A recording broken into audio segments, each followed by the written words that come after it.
Hey guys, it's Beck from ActivateFit.Gym. I'm just going to talk to you today about runner's knee.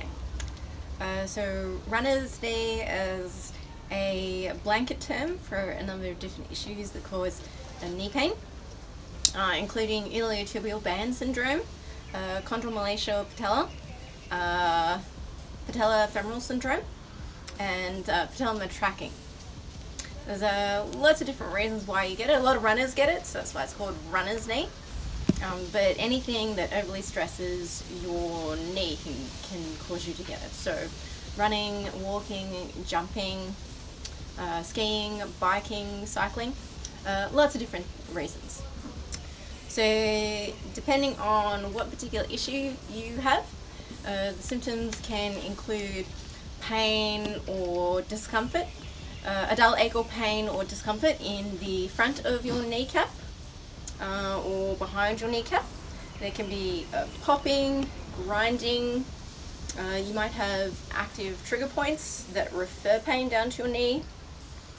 In the case of iliotibial band syndrome, the pain is felt more laterally on your kneecap. So where your ITB, which is this band on the outside of your thigh, meets your lower leg bone, or if you have patellofemoral pain syndrome, sometimes your knees will give out, and you can feel pain or discomfort with running or jumping, walking up or down stairs. Sometimes your knees will give out, or you can feel pain or discomfort after standing when you've been sitting for a long time. So yeah, it just depends on what the issue is. So there's lots of different reasons why you get it. One big reason that people have misaligned knees is because they've got a large Q angle.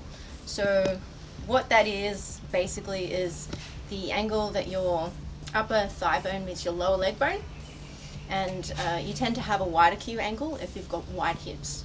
So that's why a lot of women have knee problems. Other reasons that you can get it because you've got weak, but the muscles in your thighs are weak, or there's a discrepancy between some of the muscles are weak and then some of the other muscles are that much stronger. It could be that you have weak glutes, having flat feet, trauma to the kneecap, having arthritis, not spending enough time warming up, or being overweight, being really active, and being hypermobile as well. That could be another reason that you've got knee issues. So there's lots of different reasons why you've got it, and to prevent it, you can spend a lot of time warming up. You can stretch regularly to keep your muscles pliable. You can, if you need orthotics, wearing them, or if you run a lot, making sure that your shoes are good quality shoes, that they're comfortable and that they fit well. Also strengthening any muscles that you might have that are weak, and if you avoiding running on hard surfaces or concrete, and preferably running on a softer surface, or sometimes running in a zigzag pattern can help you as well. So I'm just going to show you how to foam roll your quads, show you some basic quad stretches, and then show you how that you can trigger point yourself. So you've got lots of trigger points or tight bands of tissue in your quads and throughout your body. The VMO trigger point is probably the easiest one for you to self-palpate. So that's just the thigh muscle on the inside, and the trigger point is probably on the inside of your knee, probably around this particular area. You've also got trigger points like throughout the muscle belly and up to your thigh. But if you're going to go for the VMO trigger point, you could palpate it yourself, and then I like to use a double thumb technique. So wrap your hand around your knee, find the sore spot with your thumb, bring your other hand over, and then using a double thumb technique, what you would want to do is press in, down and in, and then holding the sore spot. So you don't want to go above an 8 out of 10, and you just want to relax and breathe into it till the muscle eases off. It's probably the easiest one for you to palpate on yourself. Next, if you're going to use a foam roller, I'm just going to use this Soda King bottle. You can also use a can of beans or some PVC pipe, or whatever you've got lying around. So you're just going to lay face down, okay, and then you're going to walk your body forwards and backwards slowly over the foam roller. You'll probably spend a couple of minutes doing this. And yeah, if you find any trigger points or any particularly sore spots, just stay on them, breathe into it and relax, and wait for the trigger point to ease off. So if you needed more pressure, what you could do is you could bend your leg.